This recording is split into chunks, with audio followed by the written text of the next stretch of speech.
India को बहुत बहुत मुबारकबाद हो। ये बहुत हिस्टोरिक विन है आपकी और बहुत ही बड़ी जीत है आपकी और आपको बहुत बहुत मुबारक हो। This is a very proud moment for you and for your country and for the youngsters and the people who selected them. Well done, good job.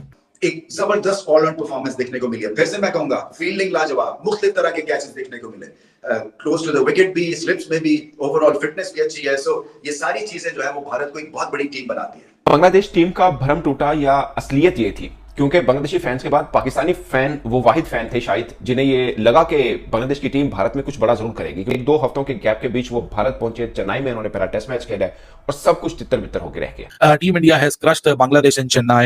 You can call it Chennai crush, or you can call it India's test supremacy, or you can call it Bangladesh toughest test. तो उसमें most of the session उन्होंने जो है aggressive cricket खेली और commanding cricket खेली और Bangladeshi cricket से बहुत ज्यादा आगे रहे हैं। तो ये एक अच्छी चीज है, पॉजिटिव साइन है रोहित शर्मा के लिए और इंडियन क्रिकेट के लिए कि साइकिल स्टैंड की तरह विकेटें गिरी हैं, ठा ठा ठा ठा। और अश्विन, व्हाट अ गाय। जैसे ही अश्विन बॉलिंग करने के लिए आया अपने पहले ही ओवर में शकीब, और उसके बाद एक के बाद एक विकेटें। आज हिंदुस्तान ने पैंटी लगा के वो हिस्टोरिक विन अपने नाम कर ली है और कैरेक्टर उन्होंने दिखाया। अब यहां से अनस्टॉपेबल इंडिया। अब वो शांतो जो इस टेस्ट मैच शुरू होने से पहले ये बात कर रहे थे, स्टेटमेंट दे रहे थे कि हम 2-0 से भारत को भी हरा के जाएंगे। अब शायद अगले टेस्ट मैच से पहले वो ये दें कि हम 4 दिन 5 दिन टिक पाए भारत के सामने। एक था बांग्लादेश जो पाकिस्तान की तरफ आया था 2-0 करके चला गया था, और एक है बांग्लादेश जो कि इंडिया से खेला और ना उनको यहाँ ये समझ आया कि हमने खड़ा कैसे होना है, हमने बैठना कैसे है, हमने पेनिट्रेट कैसे करना है। तो ये 2 टीमों में फर्क उनको अंदाजा हो गया होगा, हमें तो अंदाजा है। इसलिए इंडिया जो है नंबर 2 रैंक पे टीम है और पाकिस्तान जो है नंबर 8 रैंक की टीम है। तो ये डिफरेंस एक huge massive over the years create किया है। ऐसा खेले अगला टेस्ट मैच देखिएगा, टिकने नहीं देगा भारत बिल्कुल भी। कानपुर के अंदर देखिएगा, कानों पर जूं तक नहीं रेंगेगी भारत के। देखिएगा बांग्लादेश टीम का भ्रम टूटा या असलियत ये थी क्योंकि बांग्लादेशी फैंस के बाद पाकिस्तानी फैन वो वाहिद फैन थे शायद जिन्हें ये लगा कि बांग्लादेश की टीम भारत में कुछ बड़ा जरूर करेगी, क्योंकि पाकिस्तान को पाकिस्तान के अंदर उस मैदान में लगातार 2 टेस्ट मैच हरा के आई थी जहां पर मैच का नतीजा ही नहीं निकलता, जहां पर पाकिस्तान ने अपनी एक इनिंग को 465 पर डिक्लेयर कर दिया था कि बस इसमें हम 2 बार फारिग कर देंगे बांग्लादेश को। और वहां पर बांग्लादेश ने पलट कर वार की और पाकिस्तान को नाको चने चुपवाए। अब वही बांग्लादेश की टीम है और कुछ बहुत ज्यादा दिनों का फर्क नहीं है। 1-2 हफ्तों के गैप के बीच वो भारत पहुंचे। चेन्नई में उन्होंने पहला टेस्ट मैच खेला और सब कुछ तितर बितर होकर रह गया। पहले हल्का सा अपना जादू दिखाया 146 पर 6, उसके बाद पूरे टेस्ट मैच में कहीं बांग्लादेश नजर नहीं आई, पूरे के पूरे टेस्ट मैच में। अब देखिए हम लोगों ने जहन में बना रखा था कि यार बांग्लादेशी स्पिनर्स को बहुत अच्छा खेलते हैं। अश्विन और जडेजा ने क्या किया, पहले तो आप उनकी बॉलिंग का देखें कि जब वो बॉलिंग करें 146 पर 6 करने के बाद अश्विन शो करेंगे, मतलब एक बार लड़खड़ाया भारत, सिर्फ एक बार पूरे टेस्ट मैच में। वो शुरू के जो 2 सेशन थे वो बांग्लादेश के नाम रहे थे, वो भी कंप्लीट उनके नाम नहीं रहे हैं। अदरवाइज कहीं पर भी ये होता है, इसे बोलते हैं रूथलेस क्रिकेट, कि आपके सामने जब कोई टीम आ जाए और आपके हम पल्ला ना हो तो आपने उनको खड़े नहीं होने देना, आपने उनको सांस नहीं लेने देना, कहीं पर उनके जहन में हल्का सा भी ये गुमान ना आए कि हम कुछ कर सकते हैं। अब वो शांतो जो इस टेस्ट मैच शुरू होने से पहले ये बात कर रहे थे, स्टेटमेंट दे रहे थे कि हम 2-0 से भारत को भी हरा के जाएंगे। अब शायद अगले टेस्ट मैच से पहले वो ये दें कि हम 4 दिन 5 दिन टिक पाए भारत के सामने, क्योंकि वो एक गुमान में थे पाकिस्तान को हराने के बाद और उनको लगा कि भारत के साथ भी ऐसा कर सकते हैं। मगर भारत के साथ ऐसा करना और पाकिस्तान के साथ कर चुके होने में बहुत फर्क है, क्योंकि भारत इस वक्त जो क्रिकेट खेल रहा है वो वर्ल्ड बेस्ट क्रिकेट खेल रहा है। और सिर्फ एक टेस्ट की बात नहीं मैं कर रहा, आप वनडे की बात कर लें, T20 की बात कर लें, किसी की भी बात कर लें। पहले कभी भारत पे एक टैग लगा करता था कि वो घर के शेर है, वो अब हर जगह के शेर बन चुके हैं। ये चीज हमें माननी चाहिए। और बैटिंग के आप उठा के देख लें, अभी भी आपको एक से बड़ा एक तुरम खान नजर आएगा, मगर वो टीम इंडिया की तो जगह नहीं है, वो बाहर बेंच पे बैठे हैं, कई तो 15 के स्क्वाड के अंदर ही नहीं है। ये क्रिकेट खेल रहा है आज इंडिया। और मतलब वो कभी ऑस्ट्रेलिया की रिकी पॉन्टिंग की टीम होती थी ना, रिकी पॉन्टिंग की ऑस्ट्रेलिया की टीम, वो बताती थी कि जब कोई माठी टीम आपके सामने आ जाए ना, आपने उसको उठने नहीं देना। वो तर्ज क्रिकेट रोहित शर्मा की टीम खेल रही है। उनके सामने कोई मजबूत टीम थोड़ा रेजिस्ट करती है तो उनके साथ पूरा मैच पड़ता है, कोई छोटी टीम आए तो वो बिल्कुल कंप्लीसेंट नहीं होते। ये सबसे बड़ी खूबी है टीम इंडिया की। छोटी टीम आएगी, आसान नहीं समझेंगे, उनके साथ भी फुल प्रेस मारेंगे, फुल चढ़ाई कर देंगे, ऐसी की तैसी फेर देंगे, ताकि अगले मैच के अंदर वो अपने दिमाग में ना लेके आए कि हमने मुकाबला करना है। अब देखिए ना, पहला दिन का सेशन देखे, कहीं पर लगा फटफड़ाए बंगाली टाइगर्स, हुआ कि यार कुछ करने आए हैं। 2 सेशन के बाद भारत ने कहा होल्ड ऑन। उसके बाद कहानी बदल दी गई, फिर अश्विन और जडेजा की अच्छी पार्टनरशिप लगी। उसके बाद जब दोबारा बांग्लादेशी बैटर को बैटिंग आई, थोड़े से ओपनर्स ने अपनी जान दिखाई और उसके बाद सबका सब के हो गया के लिए।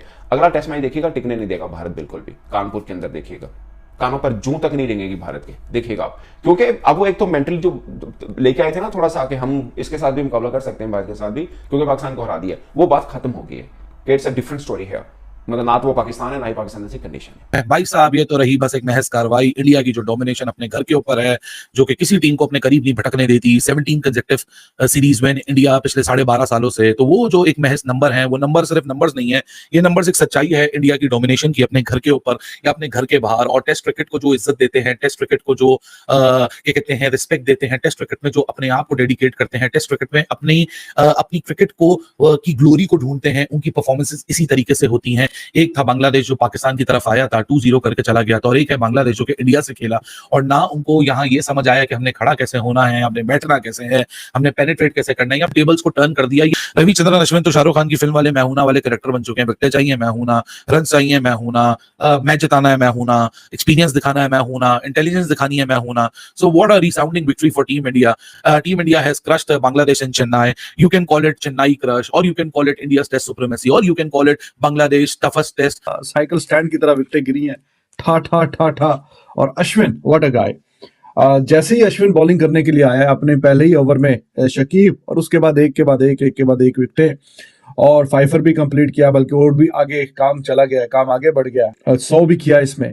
तो he is one of those cricketers, जितनी भी तारीफ करें इसकी कम है, दोनों की, जडेजा की और इसकी भी, बट ही वॉज अमेजिंग। और जैसे गेंद दिया, जैसे ही कप्तान ने बॉल पकड़ाई है और जो विकेटें हैं ठा ठा ठा ठा करके आई हैं।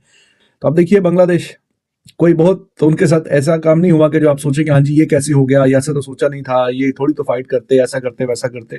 अब ये मेहदी हसन, ये लिटन दास, कैसे मतलब तू चल तो मैं आया वाला, बिल्कुल इनको समझ नहीं आ रही क्या करना क्या नहीं करना गए हैं। और ये अब पाकिस्तान में लिटन दास और मेहदी ये आउट ही नहीं होते थे।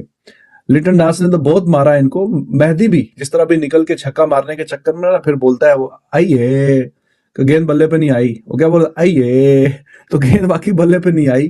तो बांग्लादेश को थोड़ी सी क्रिकेट भी सिखा दी और बता भी दिया कि ओके ये जो रिकॉर्ड बने हैं इंडिया में खेलते हुए, जो कि ये 18वीं सीरीज जीतने के करीब है, तो ये ऐसी ओवरनाइट नहीं बन गए, तो इसके पीछे बहुत सालों की मेहनत है। लेकिन इंडिया वही है कि जो पिछले कई जमानों से चलती आ रही है। इंडिया अच्छी थी, इंडिया तगड़ी थी, इंडिया घर में बहुत अच्छा खेलती है उनकी टीम, तो वो उसी तरह अच्छा ही खेल रही है। तो और जिस तरह की क्रिकेट थ्रू आउट पहले 1-1.5 सेशन के बाद भारत खेलता आया है, चाहे उसमें जडेजा की सेंचुरी हो, चाहे उसमें अश्विन की सेंचुरी हो, फिर उसके बाद आके जो बुमराह की 4 विकेट हैं या आकाशदीप की 2 विकेट जो हैं, फिर उसके बाद दोबारा से आके जिस तरह उनको अर्ली एक स्टार्ट मिला, रोहित, कोहली, बांग्लादेशी बॉलर्स ने उनको उतारा, फिर उसके बाद जो है गिल और पंत, ये ऐसे प्लेयर हैं कि ये अपनी मस्ती में खेलते हैं, और ये जब खेलते हैं ये बाकियों को भी खिलाते हैं और स्कूल करने की कोशिश करते हैं, मजे लेते हैं जब ये अच्छी फॉर्म के अंदर होते हैं। जब इनकी ग्रिप हो जाती है मैच के अंदर और इनको पता लगता है कि मैच हमारी साइड में है, तो अंदर चेजे लेते हैं ये प्लेयर्स के, और क्रेडिट इसमें पूरा जाता है भारत को। और ना सिर्फ उन्होंने ये मैच जीतेंगे, है कि भारत ने बड़ा स्मार्टली ये किया कि उन्होंने अपनी स्ट्रेंथ इनहैंस कर रहे हैं, बढ़ा रहे हैं। वो एक ही टेम्पलेट पे क्रिकेट नहीं खेलना चाहते हैं, उन्होंने इस दफा थोड़ा सा सपोर्टिंग पिच रखा, और ऐसा नहीं हुआ कि कहीं भी वो फंसे सिवाय पहले 1-1.5 सेशन के अलावा। तो उसमें मोस्ट ऑफ द सेशन उन्होंने जो है अग्रेसिव क्रिकेट खेली और कमांडिंग क्रिकेट खेली, और बांग्लादेशी क्रिकेट से बहुत ज्यादा आगे रहे हैं। तो ये एक अच्छी चीज है, पॉजिटिव साइन है रोहित शर्मा के लिए और इंडियन क्रिकेट के लिए कि बांग्लादेश में ये तो उसको आइडिया हो गया होगा कि जहां से भी वो पाकिस्तान को व्हाइट वॉश करके भी भारत गए हैं, 2 टीमों में जमीन आसमान का फर्क तो उनको नजर आया होगा। जहां पाकिस्तान के अंदर थ्रू आउट बांग्लादेश डोमिनेट करता रहा, और पाकिस्तान का हाल जिस तरह अभी बांग्लादेश का हाल भारत में है इस तरह था, तो टोटली ऑपोजिट हो गया उनके साथ वहां जाके, और उन्होंने भी गेज किया होगा डिफरेंस बांग्लादेशी प्लेयर्स ने, कैप्टन ने, कि हाँ यार ये इतना आसान होने नहीं वाला है। तो ये 2 टीमों में फर्क उनको अंदाजा हो गया होगा, हमें तो अंदाजा है, इसलिए इंडिया जो है नंबर 2 रैंक पे टीम है और पाकिस्तान जो है नंबर 8 रैंक की टीम है। तो ये डिफरेंस एक ह्यूज